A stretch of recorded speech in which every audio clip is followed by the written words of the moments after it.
Friends, ಇವತ್ತಿನ video ಬಂದು soybean fry ಆಗಿರುವಂಥ ಗ್ರೇವಿನ ಯಾವ ಥರ ಮಾಡ್ಕೊಳ್ಳೋದು ಅಂತ ತೋರಿಸ್ತಾ ಇದ್ದೀನಿ. ಸೇಮ್ ಎಲ್ಲ ಅದೇ ಥರ ಇಂಗ್ರೀಡಿಯೆಂಟ್ಸ್ ಎಲ್ಲ ಒಂದೇ, ಆದರೆ ಸ್ವಲ್ಪ ಚೇಂಜಸ್ ಇದೆ ಯಾವ ಥರ ಮಾಡೋದು ಅಂತ ನಾನು ತೋರಿಸಿದ್ದೀನಿ ನೋಡಿ ಈ ವಿಡಿಯೋದಲ್ಲಿ. ಸೋಯಾಬೀನ್ನ ಒಂದು 5 kg ತೊಗೊಳ್ಳಿ, ಪ್ಲಸ್ ಅದಕ್ಕೆ ಒಂದು ಕಾಲು ಟೀ ಸ್ಪೂನ್ ಆಗುವಷ್ಟು ಅರಿಶಿನ, ಒಂದು ಕಾಲು ಟೀ ಸ್ಪೂನ್ ಆಗುವಷ್ಟು ಉಪ್ಪನ್ನ ಹಾಕಿ ನೆನೆಸಿಡಿ. ಒಂದು 15 ಮಿನಿಟ್ಸ್ ನೆನೆಸಿಟ್ಬಿಟ್ಟು ಅದನ್ನು ಒಂದು ಸತಿ ಕೈಯಲ್ಲಿ ಎತ್ತಿ ನೋಡಿ ಸಾಫ್ಟ್ ಆಗಿದೆ ಇನ್ನೂ ಆಗಿದೆಯಾ ಅಂತ ಟೆಸ್ಟ್ ಮಾಡ್ಕೊಳ್ಳಿ.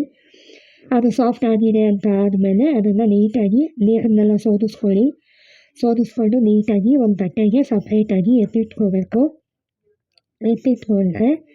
ಅದು ಚೆನ್ನಾಗಿರುತ್ತೆ. ನೀರಲ್ಲೇ ಬಿಟ್ಟರೆ ಅದು ಇನ್ನೂ ತುಂಬ ನೀರು ಹಿಡ್ಕೊಳ್ಳುತ್ತೆ. ಒಂದು 15 ಮಿನಿಟ್ಸ್ ಸಾಕು.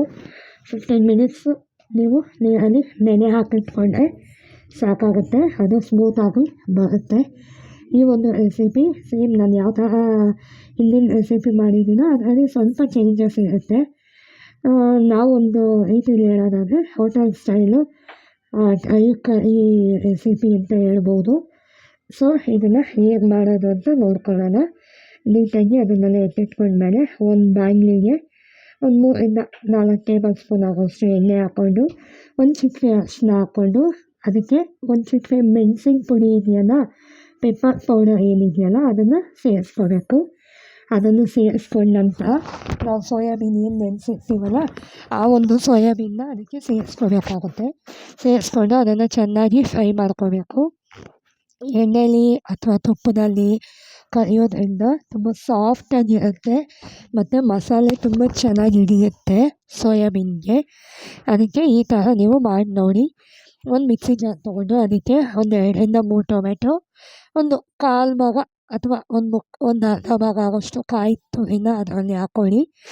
ಒಂದು ಎಸಳು ಬೆಳ್ಳುಳ್ಳಿನ ಸುಲ್ಕೊಂಡು ಹಾಕೋಬೇಕು. ಒಂದು ಹೆಬ್ಬೆಟ್ಟಿನ ಗಾತ್ರ ಇರೋದನ್ನ ಶುಂಠಿನ ಅದಕ್ಕೆ ಸೇರಿಸ್ಕೊಳ್ಳಿ. 2 ಚಕ್ಕೆ ಚಿಕ್ಕದಾಗಿ ಹಾಕ್ಕೊಳ್ಳಿ. ಒಂದು ಏಲಕ್ಕಿ, ಒಂದು 4 ಇಂದ 5 ಲವಂಗ, ಮತ್ತು ಗೋಡಂಬಿ ಮನೇಲಿ ಇದ್ದರೆ ಹಾಕ್ಕೊಳ್ಳಿ, ಇಲ್ಲಾಂದರೆ ಬೇಡ ಸ್ಕಿಪ್ ಮಾಡ್ಬೋದು. ಒಂದು 4 ಇಂದ 5 ಗೋಡಂಬಿ ಹಾಕ್ಕೊಂಡು ಅದನ್ನು ನೀಟಾಗಿ ರುಬ್ಕೊಂಡಾಗ ಈ ಥರ ಪೇಸ್ಟ್ ಆಗುತ್ತೆ. ಅದನ್ನು ಸೈಡಿಗೆ ಎತ್ತಿಟ್ಬಿಟ್ಟು ಈ ಕಡೆ ಒಂದು ಪ್ಯಾನ್ ಇಟ್ಟು ಆ ಪ್ಯಾನ್ ಒಳಗಡೆ ಎಣ್ಣೆ ಬಿಟ್ಟು ಒಂದು 3 ಇಂದ 4 ಚಮಚ ಆಗುವಷ್ಟು ಎಣ್ಣೆ ಹಾಕಿ, ಸ್ವಲ್ಪ ಸಾಸಿವೆ, ಒಂದು ಚಿಟಿಕೆಯಷ್ಟು ಸಾಸಿವೆ, ಒಂದು 4 ಇಂದ 5 ಎಲೆ ಕರಿಬೇವಿನ ಸೊಪ್ಪು, ಒಂದು 2 ಮೀಡಿಯಮ್ ಸೈಜ್ 2 ಈರುಳ್ಳಿನ ಕಟ್ ಮಾಡ್ಕೊಂಡು ಸಣ್ಣದಾಗಿ ಹಾಕ್ಕೊಂಡು ನೀಟಾಗಿ ಒಂದು ಚಿಟಿಕೆ ಆಗೋವಷ್ಟು ಅರಿಶಿನ ಸೇರಿಸ್ಕೊಂಡು ಅದನ್ನು ನೀಟಾಗಿ ಮಿಕ್ಸ್ ಮಾಡ್ಕೊಳ್ಳಿ. ಅದು ಕಲರ್ ಚೇಂಜ್ ಆಗೋವರೆಗೂ ಮಿಕ್ಸ್ ಮಾಡ್ಕೊಂಡ್ಮೇಲೆ ನಾವೇನು ರುಬ್ಬಿರ್ತೀವಲ್ಲ ಆ ಪೇಸ್ಟ್ನ ಅದಕ್ಕೆ ಸೇರಿಸ್ಕೊಂಡು ಅದನ್ನು ನೀಟಾಗಿ ಒಂದು ಕುದಿ ಬರಬೇಕು. ಅದು ಚೆನ್ನಾಗಿ ಕುದಿಬೇಕು. ಅದು ಕುದಿಯೋವಾಗ ಮಧ್ಯದಲ್ಲಿ ಕೈ ಆಡಿಸ್ತಾ ಇರಬೇಕು. ಮತ್ತು ಒಂದು ಅರ್ಧ ಟೀ ಸ್ಪೂನ್ ಆಗುವಷ್ಟು ಕಾಶ್ಮೀರಿ ಚಿಲ್ಲಿ ಪೌಡರ್ ಹಾಕ್ಕೊಳ್ಳಿ. ಇನ್ನೊಂದು ಅರ್ಧ ಟೀ ಸ್ಪೂನು ಧನಿಯಾ ಪುಡಿ, ಒಂದು ಕಾಲು ಟೀ ಸ್ಪೂನ್ ಆಗೋವಷ್ಟು ಗರಂ ಮಸಾಲ ಏನಿದೆಯಲ್ಲ ಅದರದ್ದು ಪೌಡರ್ನ ಸೇರಿಸ್ಕೋಬೇಕು. ತುಂಬ ಜಾಸ್ತಿ ಸೇರಿಸ್ಕೋಬೇಡಿ, ಏಕೆಂದರೆ ನಾವು ಸ್ಟಾರ್ಟಿಂಗಲ್ಲಿ ರುಬ್ಬೋದಕ್ಕೆ ಎಲ್ಲ ಹಾಕ್ಕೊಂಡಿರ್ತೀವಲ್ಲ, ಚಕ್ಕೆ ಲವಂಗ ಪ್ರತಿಯೊಂದು ಹಾಕಿರ್ತೀವಲ್ಲ, ಅದರಿಂದ ನೋಡ್ಕೊಂಡು ಹಾಕ್ಕೊಳ್ಳಿ.